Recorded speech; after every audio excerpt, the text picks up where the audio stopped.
Praise lord. Scripture time అయినటువంటి ప్రోగ్రామ్కు మరొకసారి మీ అందరికీ స్వాగతం తెలియజేస్తున్నాను. లేవియా కాండం నుంచి అనేక విషయాలు మనం నేర్చుకుంటున్నాము. లేవియా కాండం 23వ అధ్యాయంలో మరి చెప్పబడినటువంటి 7 పండుగల యొక్క సారాంశాన్ని మీతో లాస్ట్ వీక్ నేను పంచుకున్నాను. 7 అద్భుతమైనటువంటి పండుగలు క్రీస్తు ప్రభు యొక్క మొదటి తర్వాత రెండవ రాకడకు అవి సాదృశ్యంగా ఉన్నాయని, అందులో జరిగిన ఈవెంట్స్కు అవి సాదృశ్యంగా ఉంటాయని మీకు తెలియజేశాను. ఈరోజు మొదటి పండుగ కొంచెం డీప్గా మీతో పంచుకోవాలని ఆశపడుతున్నాను. మొదటి పండుగ పస్కా పండుగ అని చూస్తున్నాం. పస్కా పండుగ యొక్క ప్రస్తావన లేవియా కాండం 23వ అధ్యాయంలో ఉన్నప్పటికీ మొదటిగా దాని గురించి ప్రస్తావించబడినటువంటి అధ్యాయం ఏంటి అని అంటే నిర్గమకాండం 12వ అధ్యాయం. ఇజ్రాయెల్ ప్రజలు ఐగుప్తులో జీవిస్తున్నప్పుడు మరి వారు ఐగుప్తు నుంచి విడిపించబడేటువంటి ఆ రోజున ఆ రాత్రి వారికి పస్కా పండుగను గురించిన కొన్ని నిర్దేశాలు దేవుడు ద్వారా మోషేకు అనుగ్రహించబడ్డాయి. మోషే ప్రజలైన ఇజ్రాయెల్ ప్రజలకు తెలియజేయడము, దాన్ని బట్టి వారు దాన్ని జరిగించినట్టుగా మనం చూస్తున్నాం. ఇది ఏం సూచిస్తుంది అనే మాటను గురించి లాస్ట్ టైం మీతో మాట్లాడుతూ నేను చెప్పాను. చారిత్రక ఆధారం ఎలా ఉంది, తర్వాత యేసుక్రీస్తు చేసిన దానికి దీనికి ఏదైనా లింక్ ఉందా, తర్వాత మనము జీవిస్తున్న విధానానికి, మనం జీవించాల్సిన విధానానికి, అనుసరించాల్సిన విధానానికి వీటితో ఏమైనా సంబంధం ఉందా అనేటువంటి విశిష్టతను గురించి మీతో ఆల్రెడీ మాట్లాడాను. ఈరోజు ఇంకొంచెం డెప్త్గా మరి అక్కడ ఉన్నటువంటి పరిస్థితిని అర్థం చేసుకుంటూ ఈ 3 అవగాహనలోనికి మనం వెళ్ళటానికి మనం పడడానికి ప్రయత్నించాము. మొట్టమొదటిగా మనం ఆలోచన చేస్తే మీతో ఆల్రెడీ చెప్పినట్టుగా పస్కా పండుగ యొక్క ప్రస్తావన మొట్టమొదటిసారిగా నిర్గమకాండం 12వ అధ్యాయంలో కనపడుతుంది. ఈరోజు నిర్గమకాండం 12వ అధ్యాయంలో నుంచి మరి కొన్ని వచనాలు మనం చదువుతూ అర్థం చేసుకోవడానికి ప్రయత్నం చేద్దాం. నిర్గమకాండము 12వ అధ్యాయం మొదటి 2 వచనాలు మనం చదువుకున్నట్లయితే, మోషే అహరోనులు ఐగుప్తు దేశంలో ఉండగా యెహోవా వారితో ఇలాగ సెలవిచ్చెను, నెలలలో ఈ నెల మీకు మొదటిది, ఇది మీ సంవత్సరంలోకి మొదటి నెల, మీరు ఇజ్రాయేలీల సర్వ సమాజంతో మొదటి నెల అన్నట్టు చూస్తున్నాం. ఇక్కడ మనం ఆలోచించాల్సింది ఏంటంటే దేవుడు వారికి నూతన ప్రారంభాన్ని ఇస్తున్నాడు. దేవుడు వారికి నూతన క్యాలెండర్ ఇస్తున్నట్టుగా మనం చూస్తున్నాం. ఇప్పటికీ యూతులు మరి 2 రకాల క్యాలెండర్స్ ఫాలో అవుతారు. ఒకటి వారి ఆచార సంబంధమైనటువంటి ఒక ప్రాముఖ్యంగా వారి మత సంబంధమైనటువంటి ఒక క్యాలెండర్ను వారు ఫాలో చేస్తారు. ఇంకోటి లోకానుసారంగా వారు ఫాలో చేసేటువంటి ఇంకో క్యాలెండర్ మనకు కనపడుతుంది. అయితే దేవుడు ఇక్కడ మనకు చెప్పాలనుకుంటున్న విషయం ఏంటి అంటే యేసుక్రీస్తుతోనే మన జీవితం ప్రారంభం అవుతుంది అని చూస్తున్నాం. ఇంతవరకు మీ జీవితం ఎలా ఉందో, మీ ప్రారంభం ఎలా ఉందో, కానీ ఇక మీదటి నుంచి మీ జీవితము యేసుక్రీస్తుతో ముడిపడి ఉంది. యేసుక్రీస్తు చేసిన బలితో ముడిపడి ఉంది. కాబట్టి ఇక మీదటి నుంచి మీ ప్రారంభం యేసుతో కూడా ఉండాలి, మీ జీవితం యేసుతో కూడా ఉండాలి అని తెలియజేస్తుంది. ఈరోజు మనం నూతన సృష్టిగా మార్చబడిన తర్వాత యేసుతోనే మన జీవితం ప్రారంభం అవ్వాలి, యేసుతోనే మన జీవితం అంతం అవ్వాలి.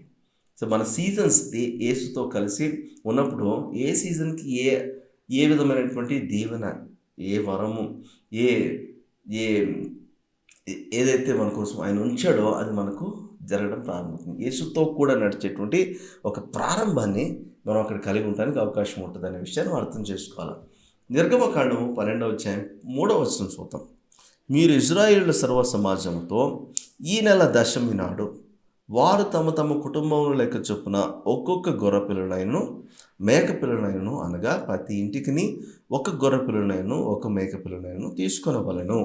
ఈ మాటలు దేన్ని సూచిస్తున్నాయంటే మొట్టమొదటిగా పస్కా పండుగ చేసినప్పుడు అక్కడ వారు సర్వ సమాజంగా కూడుకున్నారు. అయితే ప్రతి మనిషికి గాను ఒక్క పస్కా పశువుని తీసుకున్నారంట. అది మేకైనా కావచ్చు, గొర్రె అయినా కావచ్చు. అయితే ఇక్కడ దేవుడు వేరే ప్రణాళిక ఏం చెప్పలే.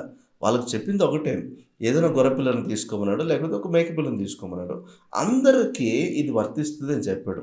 అంటే ఈ మరణము వలన వచ్చేటువంటి జీవము ప్రతి ఒక్కరికి వర్తిస్తుంది అని చెప్పాడు అనమాట. అంటే అర్థం చేసుకోండి, ఇక్కడ 10వ రోజున అంటే దశమి నాడున ఒక గొర్రె పిల్లని కానీ ఒక మేక పిల్లని కానీ పస్కా బలి పశువుగా తీసుకుంటారు. ఆ బలి పశువుని బట్టి మరి అక్కడ వారికి విమోచన కలుగుతుంది. ఆ బలి పశువు చనిపోవడాన్ని బట్టి ఒక విమోచన కలుగుతుంది ప్రతి వ్యక్తికి అన్నట్టుగా చూస్తున్నాం అక్కడ. అంటే అక్కడ మనం చూస్తే కరెక్ట్గా దశమి నాడునే నిస్సాన్ అనేటువంటి ఆ నెలలో మొదటి ఆ 10వ రోజున యేసు ప్రభువు యెరూషలేములోనికి ఆర్భాటముతో ఆయన ఎంటర్ అయ్యడానికి మనం చూస్తున్నాం. అంటే ప్రతి ఒక్కరి కోసం ఆయన వచ్చాడు. అనేవి అక్కడ మనం అర్థం చేసుకోవడానికి అవకాశం ఉంటుంది. 4వ వచనం చూద్దాం. నిర్గమకాండం 12వ అధ్యాయం 4వ వచనం చూస్తే అక్కడ మనకు తెలుస్తుంది, ఆ పిల్లను తినుటకు ఒక కుటుంబం చాలకపోయిన యెడల వాడును వాని పొరుగువాడును తమ లెక్క చొప్పున దాన్ని తీసుకొనవలెను. ఈ 4వ వచనం ఏం సూచిస్తుందంటే ప్రతి ఒక్కరికి అన్నాడు కదా, ప్రతి వ్యక్తికి తీసుకోమన్నాడు. ఒకవేళ ఒక వ్యక్తికే సరిపోదు అనుకుంటే తన కుటుంబ సభ్యులందరూ దాన్ని తినొచ్చు అని చూస్తున్నాం. ఒకవేళ కుటుంబం చిన్నదవుతుంది అనుకుంటే ఇంకొక పక్కనున్న కుటుంబంతో ఒకరు కలిసి వారు దాన్ని పాటించవచ్చు అన్నమాట కూడా చూస్తున్నాం. అంటే ఇది ప్రతి ఒక్కరికి సంబంధించింది. మనకు మాత్రమే కాకుండా మన పరివారంకు, మనకు సంబంధించిన వారందరికీ కూడా ఇందులోనికి వర్తింప చేస్తారు అని ప్రతి ఒక్కరి కొరకు చాలినటువంటి దేవుడు. నాకు మాత్రమే కాదు, నా కుటుంబానికి చాలినవాడు, నా సంఘానికి చాలినవాడు, తర్వాత నా కమ్యూనిటీకి చాలినవాడుగా ఆయన చూడాలి. ఆయన యొక్క విశిష్టత, ఆయన యొక్క బలి యొక్క విశిష్టత నాకు మాత్రమే కాదు, నా కుటుంబానికి కూడా వర్తిస్తుంది అని చేయడానికి ఈ విషయాన్ని మనకు తెలియపరుస్తున్నట్టుగా చూస్తాం. నిర్గమకాండం 12వ అధ్యాయం 5వ వచనం మనం చూసినప్పుడు, ఆ గొర్రె పిల్లలను భుజించుటకు ప్రతివాని భోజనం పరిమితిని బట్టి వారిని లెక్కింపవలెను. అంటే ఎవరి యొక్క సామర్థ్యాన్ని బట్టి వారు ఎంత తినగలరు అనే దాన్ని బట్టి దాన్ని నిర్ణయించవచ్చు అని చూస్తున్నాం. అంటే మనం ఒక మాట అర్థం చేసుకోవాలి. రోమన్ రాసిన పత్రిక 5వ అధ్యాయం 15వ వచనం మనం చూస్తే, ఎవరి పాపమును బట్టి మరి ఎవరి పాపముల క్రమమును బట్టి, ఎవరు చేసిన అపరాధం బట్టి వారి శిక్షను కూడా ఆయన తీసుకున్నాడు. అంటే ఎవరి వయో పరిమితిని బట్టి, ఎవరి పాప పరిమితిని బట్టి వారు ఎలాంటి వారిని కూడా వారందరూ కూడా ఇందులో పాల్గొనవచ్చు అని చూస్తున్నాం.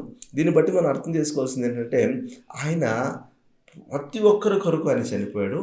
ఆయన చనిపోయిన విధానం చూసినప్పుడు కూడా ఆయన పరిమితిని బట్టి లెక్క చేసుకొని ప్రతి ఒక్కరూ తినటానికి మరి వీలుగా ఉండేటట్లుగా చూసుకోమని ఆయన చెప్తున్నట్టుగా మనం చూస్తున్నాం. 6వ వచనం చదువుతాం. 6వ వచనంలో చెప్తున్నాడు, నిర్దోషమైన ఏడాది మగపిల్లను తీసుకునవలను, గొర్రెలలో నుండి నేను మేకలలో నేను దాన్ని తీసుకునవచ్చును. నిర్దోషమైన వాటిని మనం తీసుకోవచ్చంట. గొర్రెలనైనను మేకలను నిర్దోషమైన వాటిని అన్నాడు. 1 పేతురు పత్రిక 1వ అధ్యాయం 19వ వచనంలో పౌలు అన్నాడు, మన నిర్దోషమైనటువంటి ఒక బలి పశువు క్రీస్తు రూపంలో మన కొరకు అర్పించబడింది. నిర్దోషముగా పాపరహితంగా ఉన్నటువంటి ఒక బలి పశువు, క్రీస్తు అనేటువంటి పస్కా పశువు మన కొరకు వధించబడింది అన్న మాటను పౌలు భక్తుడు చెప్తున్నట్టుగా చూస్తాం. అది జరిగిన విధానము, సమయం కూడా మనం ఆలోచన చేస్తే కూడా కరెక్ట్గా ఆయన క్రూసిఫిక్షన్ లేకపోతే ఆయన సిలువ వేయబడినటువంటి సమయానికి కరెక్ట్గా ముడిపెట్టేటువంటి, కరెక్ట్గా సూచించేటువంటి సమయమే మనకు కనపడుతుంది. అందుకు కూడా 7వ వచనం చూస్తే, ఈ నెల 14వ దినం వరకు మీరు దాన్ని ఉంచుకునవలను. తర్వాత ఇజ్రాయేలుల సమాజపు వారందరూ తమ తమ కూటములలో సాయంకాలం ముందు దాన్ని చంపి దాని రక్తము కొంచెం తీసి తాము దాన్ని తిని ఇండ్ల ద్వారా బంధపు 2 నిలువ కమ్మీల మీద పై కమ్మి మీద చల్లి. అంటే ఈ మాట చూడండి, వాళ్ళు ఆ సమయంలో అంటే ఇంకా పొద్దు గుంకుతున్నటువంటి సమయం, అంటే సాయంకాలము మరి ప్రారంభమైంది అన్న దగ్గర నుంచి చీకటి పడేంత వరకు కూడా, అంటే ఇప్పుడు సూర్యాస్తమం అయ్యేటప్పటికి ఒకలాగా చీకటి వస్తుంది. అయితే సూర్యాస్తమం అయిన తర్వాత కూడా, సూర్యుడు కనిపించకుండా పోయిన తర్వాత కూడా ఇంకా కొంచెం వెలుతురు ఉంటుంది. ఆ తర్వాత చీకటి పడేంత వరకు కూడా ఆ సమయంలో దాన్ని చెప్పమన్నాడు, తినేయమన్నాడు. అంటే అర్థం ఏంటి అంటే, ఇప్పుడు దాన్ని చేయాల్సిన విధానం కూడా చెప్తున్నాడు. అంటే ఇప్పుడు మన కొరకు యేసుక్రీస్తు చేసినటువంటి విధానం మనకు అర్థమైతే, అక్కడ కరెక్ట్ యేసు ప్రభువు చనిపోయిన విధానము, చనిపోయిన సమయము, చనిపోయిన సందర్భం అంతా కూడా మనం చూడగలిగితే మనకు అర్థం అవ్వాల్సింది ఏంటంటే, దేవుడు చాలా చక్కగా మన కొరకు ఇవన్నీ ప్లాన్ చేసి ఉంచాడు. విశ్వాసంతో మనం నమ్మి దీనిలో మనము పాల్గొనవలసి ఉంది అని మాత్రం చెప్తున్నాడు అక్కడ.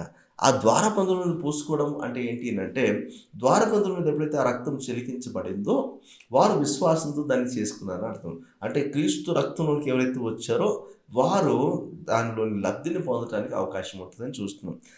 యోహాను సువార్త 6వ అధ్యాయం 53, 54 వచనాల్లో మనం చూసినప్పుడు యేసుప్రభువు అన్నమాట ఏంటంటే, ఎవరు నాలో తింటారో, ఎవరైతే నాలో తాగుతారో వారికి జీవము కలుగుతుంది, నాలో ఉన్న జీవం వారికి కలుగుతుంది అని ఆయన చెప్తున్నట్టుగా చూస్తుంది. అంటే విశ్వాసంతో ఎవరైతే పస్కా బలి పశువు యొక్క రక్తములో కడుగబడ్డారో వారు దేవుని యొక్క జీవాన్ని వారు అనుగ్రహించబడుతుంది కనుక వారు దాన్ని అనుసరించి వారు దాన్ని పొందుకోగలుగుతారు, వారు దాన్ని అనుభవించగలుగుతారు అని చాలా స్పష్టంగా తెలియజేయడం మనం చూస్తున్నాం. 8వ వచనం చూద్దాం. ఆ రాత్రి వారు అగ్ని చేత కాల్చబడిన ఆ మాంసమును పొంగని రొట్టెలను తినవలను, చేదు కూరలతో దాన్ని తినవలను.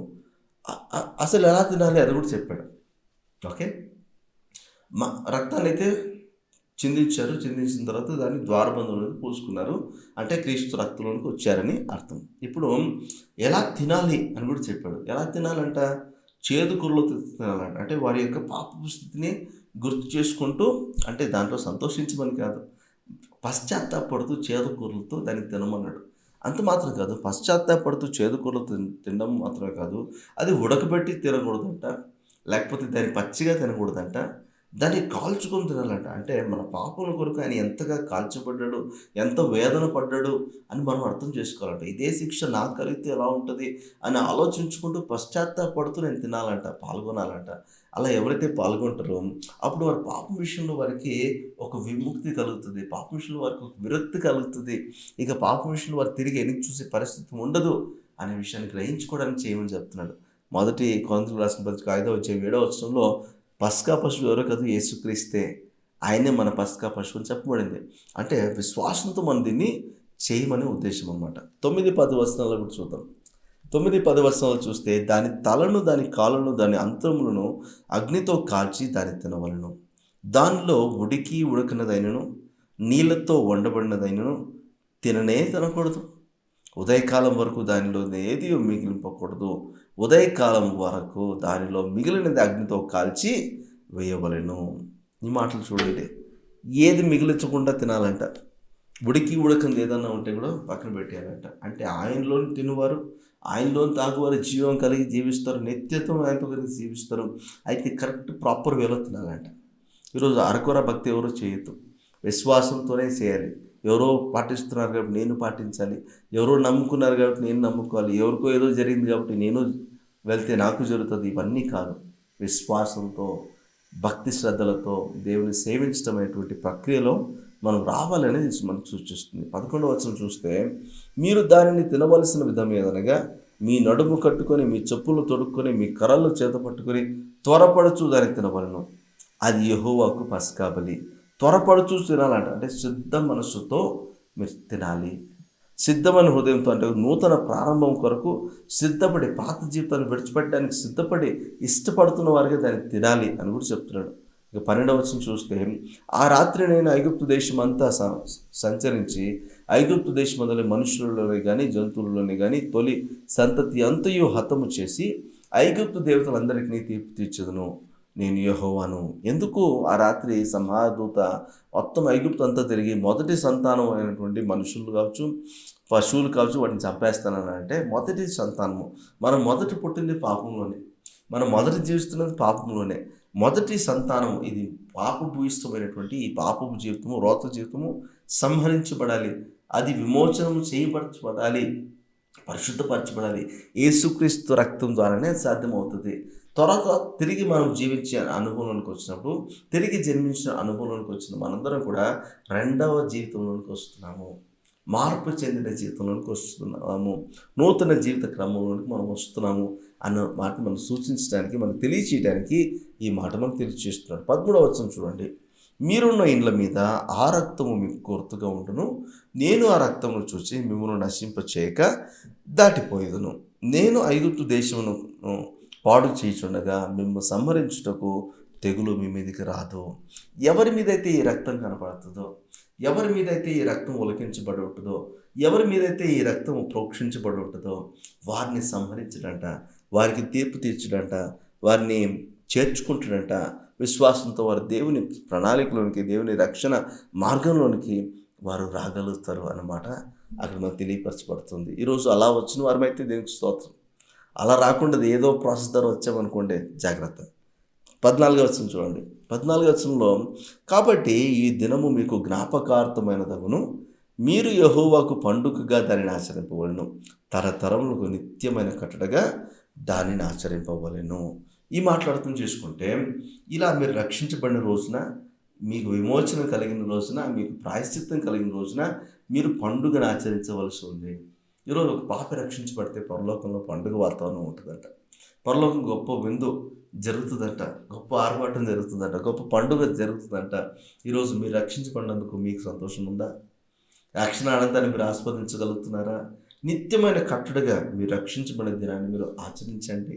నిత్యమైన కట్టడిగా మీరు రక్షించబడిన దినం రోజున మీరు పండుగ చేసుకోండి. ఎందుకంటే పాపం నుంచి మీరు విడిపించబడ్డారు. పాపపు ఇష్టమైన పాపపు రోత జీవితం నుంచి విడిపించబడ్డారు. నూతన జీవితంలోకి మీరు వచ్చారు. నూతన జీవితం ప్రారంభించబడుతుంది. పాపము, దానికి సంబంధించిన శాపము, దానికి సంబంధించిన ఉగ్రత నుంచి మీరు తప్పించబడ్డారు. దాన్ని మీరు సెలబ్రేట్ చేసుకోండి అని చెప్తున్నట్టుగా ఈరోజు పస్కా పండుగ యొక్క ఉద్దేశం ఏంటంటే, పాపము నుంచి నాకు విడుదల కలిగింది, క్రీస్తు రక్తంలోనికి విశ్వాసంతో నేను వచ్చాను, ఆయన కృప ద్వారా నేను రక్షించబడ్డాను, ఈ రక్షణ ఆనందాన్ని నేను ఆస్వాదిస్తున్నాను అని మనం ఒక పండుగ ఆచరించడం మంచిది. అంటే ఇదే విధంగా మనం పండుగను ఆచరించాల్సిన అవసరం లేదు, కానీ అక్కడ మనకు చెప్పిన విధానం ఏంటంటే, దాని ఉద్దేశం ఏంటంటే, నేను పాపం నుంచి విడిపించబడ్డాను, పాపం నుంచి నాకు విముక్తి కలిగింది అనేటువంటి ఒక నిశ్చయత మీలో ఉంటే మనందరం చేయాల్సింది ఏంటంటే, ప్రభువా నా రక్షణకై నీకు స్తోత్రమయ్యా అని ఎలుగెత్తి చెప్పగలిగితే, ఆ రక్షణ ఆనందాన్ని ఆస్వాదిస్తూ మీ రక్షకుని బట్టి మీరు సంతోషించగలిగితే అదే మీరు చేయగలిగిన పండుగ. అటువంటి కృప దీవెన దేవుడు మనకు అందరికీ అనుగ్రహించుగాక. పస్కా పండుగ మొదటి పండుగల గురించి మాత్రమే ఈరోజు మీకు ఎక్స్ప్లెనేషన్ ఇచ్చాను. నెక్స్ట్ పండుగల గురించి నెక్స్ట్ ఎపిసోడ్స్లో మీతో మాట్లాడుతాను. ప్రతి పండుగను అర్థం చేసుకుందాము, మరి ఎలా ప్రభువులో ఆనందించాలో నేర్చుకోవడానికి ప్రయత్నం చేద్దాం. దేవుని కృప మీకు తోడై నడిపించుగాక. ఆమేన్.